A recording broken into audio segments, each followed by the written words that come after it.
fundamental aspect of being a meditator means, in fact, why we call you meditator, not something else. In a way, we can interpret the word meditation as a way of manufacturing what we call as ojas. When we eat food, digestion happens. Digestion manufactures the body in a certain way.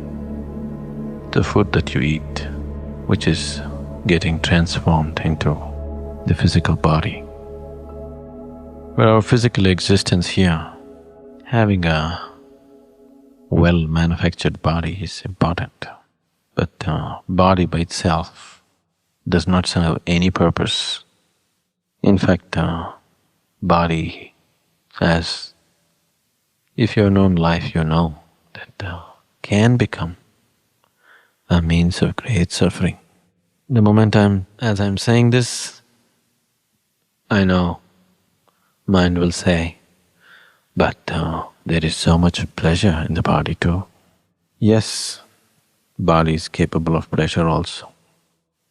When we talk about meditation, we are seeing how to move these life forces which are using the food and manufacturing the body into manufacturing something much subtler than the physical body.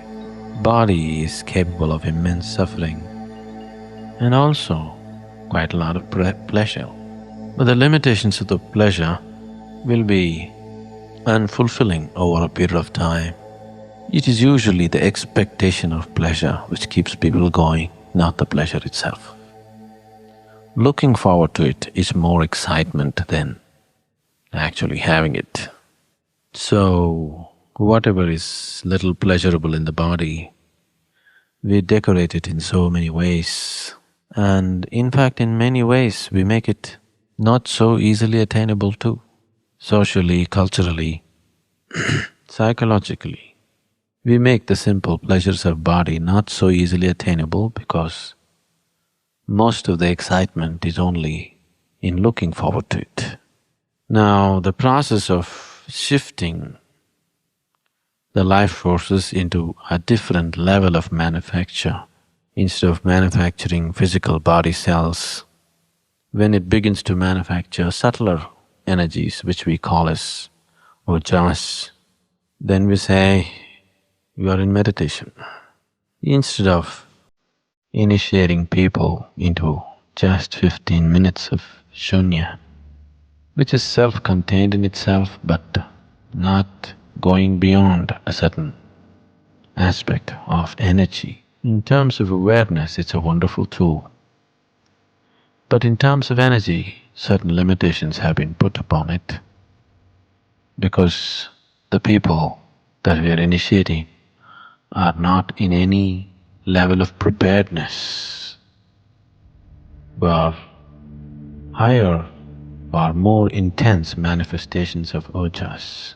What ojas means is, it is the quality, the intensity and the volume of the ojas that you carry, which makes the difference between one human being and another.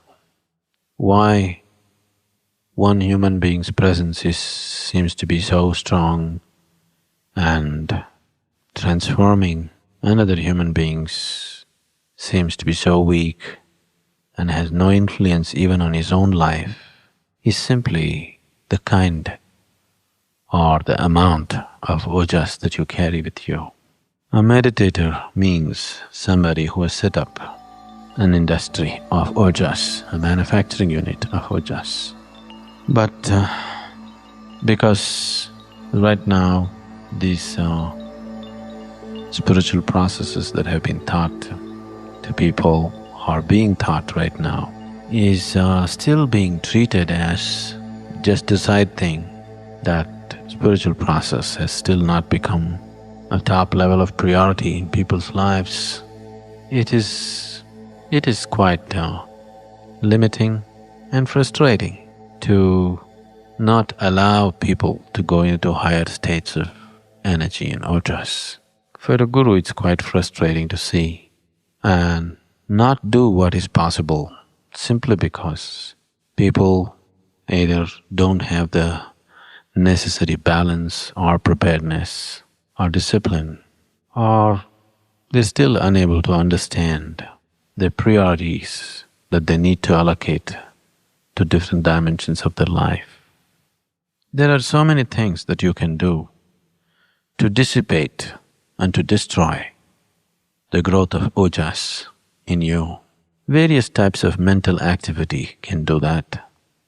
Certain types of physical activity can do that. Excessive sexuality can easily do that. Excessive indulgence in food can do that. Too much of stimulants can also do that. And being in contaminated atmospheres also may do that.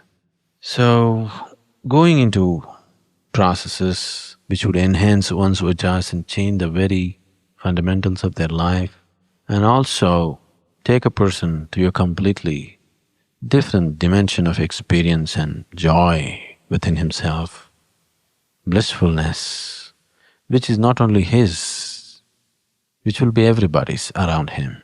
Your meditation is not just about yourself. If 25 people in this hall truly become meditative, this whole town, without knowing why, they will all become peaceful.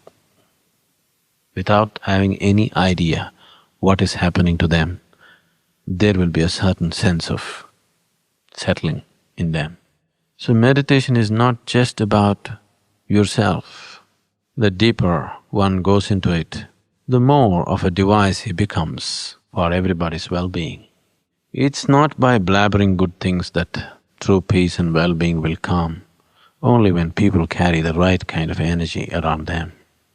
Only when their ojas is such that 100 people can sit under your shadow and experience it, that truly well-being will happen.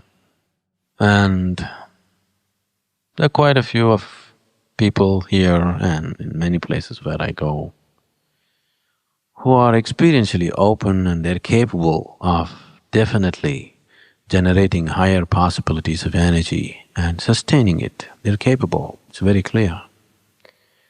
But this so-called modern education and modern sense of social life and things like this has made people absolutely fickle. They're unable to stay with anything, with any sense of… Except for money and sex, people don't stay on the track for anything. They don't stay on one track for anything for more than 3 days, they keep shifting and shifting and shifting. When they're in this kind of psychological instability, that it's almost becoming socially like this, that if you stick around with something, people around you say you're stuck with it. You should be shifting and shifting all the time. This shifting from this to that, whether it comes to their jobs, their priorities, their education, their relationships, people are constantly shifting. In the shifting, your energy also becomes unstable. There are various social supports that Eastern societies created for spiritual development. In one way, they have nothing to do with spirituality. At the same time, social supports were created for spiritual development in such a way that when people want to pursue, the necessary situation is there. The situation is not going against your internal longings. The situation is always conducive to what's happening within you. Socially, these kind of setups were made